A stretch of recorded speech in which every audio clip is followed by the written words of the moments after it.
Бүйрек ағзадағы негізгі фильтр. Несеп арқылы тағамның қалдығын, дәрі мен тұзды сыртқа шығарады. Егер бүйректе кінәрат болса, онда қызметін атқара алмай, денсаулығыңызға кері әсерін тигізеді. Ал бүйректің саулығы жақсы болса, онда 1 минуттың ішінде 150-200 мг қанды фильтрден өткізуге қабілетті келеді. Кейбіріміз бүйрек ауруын бел ауруымен шатастырып, уқалап массаж жасап немесе қыздыратын мазь жағып, өз бетімізше емдеуге әрекет етеміз. Алайда ауыратын нүктені нақты анықтап алып ем жасамасаңыз, соңы айықпас дертке ұласуы ықтимал. Бүйрек ақуыздың алмасуын реттейді, гормонды синтездейді, қан қысымын қалыпты ұстайды. Кальций элементі Д дәруменнің ағзаға сіңуін қамтамасыз етеді. Бүйрек ауруына нашар экология, лас ауа мен ауыз су, тағаммен бірге түсетін улы заттар, дәріні шамадан артық қабылдау, жағымсыз әдеттер, дұрыс тамақтанбау, жиі инфекция жұқтыру себеп болады. Өздеріңізге мәлім, бүйрек бірден ауырмайды, ол бірте-бірте сыр бере бастайды. Біз мән бермейтін бүйрек ауруының алғашқы белгілері. Бүйрек әлсіздігінен бет, аяқ, қол, көздің айналасы ісіп кетеді. Бүйрек ағзадағы суды реттейтіндіктен оның жұмысы бұзылса, қан айналым нашарлайды. Мұны ретке келтірудің оңай шешімі ұйқы алдында суды аз мөлшерде ішіп, белге арналған жаттығу жасау. Ал әйел кісілердің тез тоңу себебі бүйрек әлсіздігінен де болады. Мұндай құбылысты жеңу үшін тамақтану рационын қадағалап, қой еті, сиыр еті, ащы бұрыш, пияз, зымбыр секілді азықтарды көбірек пайдаланған жөн. Көбіміз ісу, бас ауру мен шаршаудың өзі дәрігерге көрінудің алғашқы белгілері екенін біле бермейміз. Ағзамыздың сүзгісі болған бүйрекке инфекция, созылмалы дерттер, нашар экологиялық ахуал, дәрілер, тағамдық токсиндер, темекі тарту, алкоголь, салауатты өмір салтын сақтамаудың барлығы да өз әсерін тигізеді. Бүйрек аурулары көбінесе білінбей жүріп пайда болады. Алайда адамдар сол белгілердің несеп жыныс жүйесіне тікелей қатысы барына назар аудара бермейді екені өкінішті. Естеріңізде болсын, бүйрегі ауыратын адамдар уақытын өткізіп алса, жүрек қан-тамыр ауруларына шалдығатын болады. Ал бүйрек асқынған жағдайда негізгі белгілері мынандай. Зәрдің көбіктенуі. Кіші дәретке шыққанда несептің көбіктенгенін байқасаңыз, мұқият зер салыңыз. Бұл жағдай әр дертке барған сайын қайталанса, дереу дәрігердің кеңесін алыңыз. Зәрдің көбіктенуі құрамындағы ақуыздың көбейгенін білдіреді. Оны анықтау үшін несепке талдау жасалынады. Негізінде ақуыз бүйректің дұрыс жұмыс істемей жатқанын білдіреді. Қабыну кезінде қан фильтрден дұрыс өтпейді. Салдарынан зақым аласыз немесе бүйрек артерияларының қан айналым жүйесінде өзгерістер болады. Зәр түсінің өзгеруі. Несептің көлемі мен түсі де бүйрек жайлы маңызды ақпарат бере алады. Жалпы, дені сау адамның зәрі ашық сары болу керек. Ал егер бүйректе қандай да бір кінәрат болса, онда несептің түсі қызғылт немесе ашық қызыл түсті көрсетсе, әрі жағымсыз иіс сезілсе, онда бұл дабыл қағатын белгі болып табылады. Десе де несептің түсі тұтынған тамағыңызға қарай өзгеруі де мүмкін. Егер қызылша, қымыздық жесеңіз немесе Б тобындағы дәрумен қабылдасаңыз, ол несептің түсін айтарлықтай өзгертеді. Зәр түсі тұнық болмаса, бүйректің қабынуын зәрдің лайлануына және арасындағы қабыршықтардан білуге болады. Зер салып байқасаңыз, несепте ақ-сары түйіршіктер көрінеді. Бұл тас байланудан алғашқы белгілері. Ал егер ешқандай түйіршіктер болмаса, тек лайланса, онда ағзада тұздың көбейгенін білдіреді. Бұл кезде суды көбірек ішіп, ағзаны артық тұздан тазалау керек. Сондай-ақ дәрігердің кеңесі де артық етпейді. Ауырлық сезінсеңіз, бірден қабырғаның асты ауырса, омыртқаның сол және оң жағынан қандай да бір толқынды сезсеңіз, құрсақ қуысы шаншыса, онда бүйректің сыр бергені деп қарау керек. Бұл белгілер кезінде жүрек айнып, лоқсу пайда болады. Кей жағдайда құсқыңыз келеді. Бүйрек қабынған кезде ысынып, көлемі еселенеді.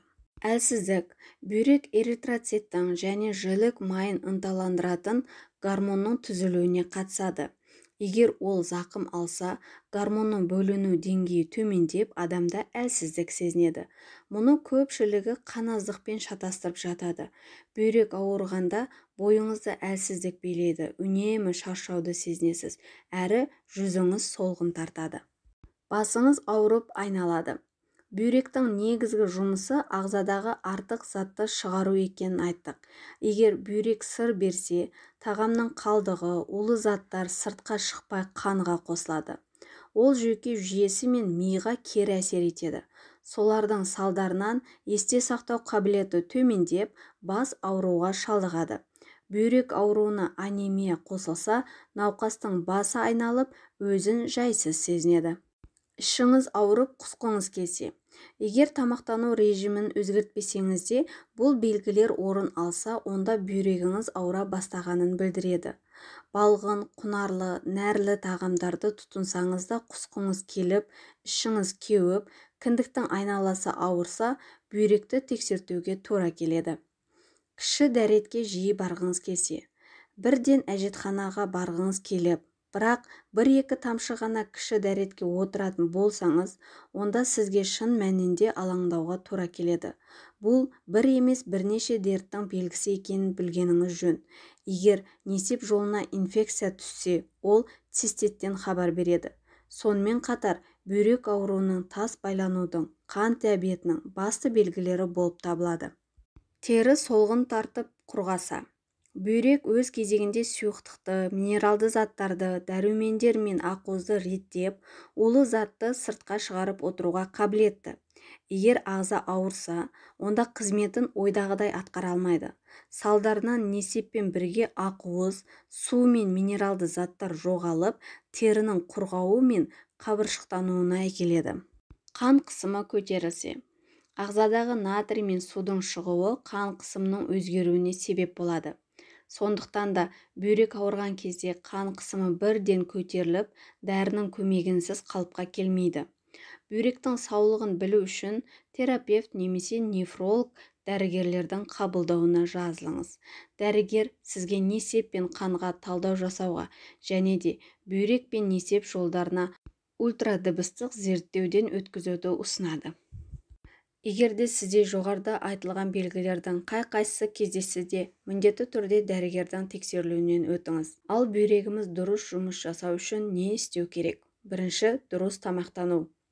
Сондықтан рационыңыздан қақталған, тұщы, қуырылған тағамдарды алып тастап, сәбіз, алма, тәтті бұрыш, асқабақ, шпинат пен басқа да көкөністерді көбірек енгізіңіз. Екінші, таза су ішу. Адам салмағына қарай күнделікті су мөлшерін анықтап алғаны дұрыс. 1,5-2 литр барлық адамға сәйкес келе бермейді. 1 килограммға 30 миллиграмм су тең болады. Осылайша салмағыңызға қарай суды есептеп аласыз. Есептеп алынған суды кешкі сағат 7-ге дейін ішіп біткеніңіз абзал. 7-ден кейін бүйрегі ауыратын адамдар суды көп мөлшерде ішсе, онда түнге қарай адам ісінеді, немесе бүйрек ауруы мазалайды. Күнделікті су ішуді әдетке айналдырсаңыз, ағзаңыздағы шлактарды, керек емес тұздарды сыртқа шығаруға көмектеседі. Бұл бүйректің ғана жұмысын емес, бүкіл ағзаның жұмысын жақсартуға жақсы әсерін тигізеді. Сонымен қатар, суық тигізіп алмау, ыстық киіну, аяқты ыстық ұстау, жақсы аяқ киім кию және де қимылдау, физикалық белсенділік бұл бүйректің ғана жұмысын емес, бүкіл ағзаның да жұмысын жақсартады. Бүйректі ауырған кезде емес, ауырмай тұрып емдеген абзал. Ол үшін дәрігерге барып, дәріханадан дәрі сатып алудың қажеті жоқ. Үйде өзіңізше ем жасап, бүйректің жұмысын жеңілдетуге болады. Өз кезегімізде керек болды деген бірнеше әдісті ұсынамыз. Қажеті дегенін таңдап алыңыз. Бірінші, бұл сұлу. Бүйректі үй жағдайында сұлу дәнімен тазарту үшін 1 шай қасық тазарылмаған сұлу дәнін 1 стакан қайнаған су құю керек. Дайын болған тұнбаны термосқа құйып 12 сағат тұндырады. Таңертең дайын болған тұнбаны сүзіп алып, 1 шай қасық бал немесе қант қосып, таңғы ас ретінде ішеді. Бұл бүйректі тазалауға көмектесетін ең қарапайым әдіс. Көктерек қабығы да Бүйректің ет өсіндісіне ем. Көктерек қабығының ұнтағын міндетті түрде күніне 3 рет 1 шай қасықтан тамақтың алдында көп мөлшердегі сумен ішеді. Емдік курс 2 апта. Содан кейін 7 күн үзіліс жасап, емді қайталайды. Көктерек қабығының ұнтағын дәріханалардан сұрап көріңіз. Анар жемісі. Анар шырыны да бүйрекке ем. Күніне 200-250 мг анар шырыны таңертең және кешкі тамақтан кейін ішетін болсаңыз, бүйректің дерттері сізден алыс жүреді. Сонымен қатар гемоглобинді көтеруге де жақсы көмектеседі. Түйе жапырақ. Тіпті халықтық жолмен бүйрек жетімсіздігіне де дауа тапса болады. Оны түйе жапырақ, яғни луковица тұнбасымен емдеуге кеңес береміз. Дайындау үшін 1 ас қасық ұнтақталған түйе жапыраққа 1 стакан қайнаған су құйып, түнімен тұндырады. Таңертең сүзіп, күні бойы аз-аздан ішеді. Бұл тұнбаны 1 ай қабылдайды. Шөптер жиынтығы. Оған қырмызгүл, яғни календула, жалбыз, жаужапырақ, мелиса жиынтығының көмегімен бүйректі тұз бен құмнан тазалағыңыз келсе, аталған емдік шөптерді бірдей мөлшерде алу керек. Содан кейін шөптерді ұнтақтап араластырыңыз. Араласпадан 4 қасық алып, жарты литр қайнаған суға салып, отқа қойыңыз. Қайнауға дейін жеткізіп, кейін термосқа құйып, түнімен тұндырасыз. Күніне 1 рет 100 граммнан 3 ай бойы кез келген уақытта астан жарты сағат бұрын ішу керек. Ал достар, бүгінгі ақпаратым сіздерге ұнады деген ойдамын. Менің каналыма тіркеліп, маған қолдау көрсетіп кетулеріңізді өтінемін. Сауда саламат болыңыздар, ауырмаңыздар, жүз жасаңыздар.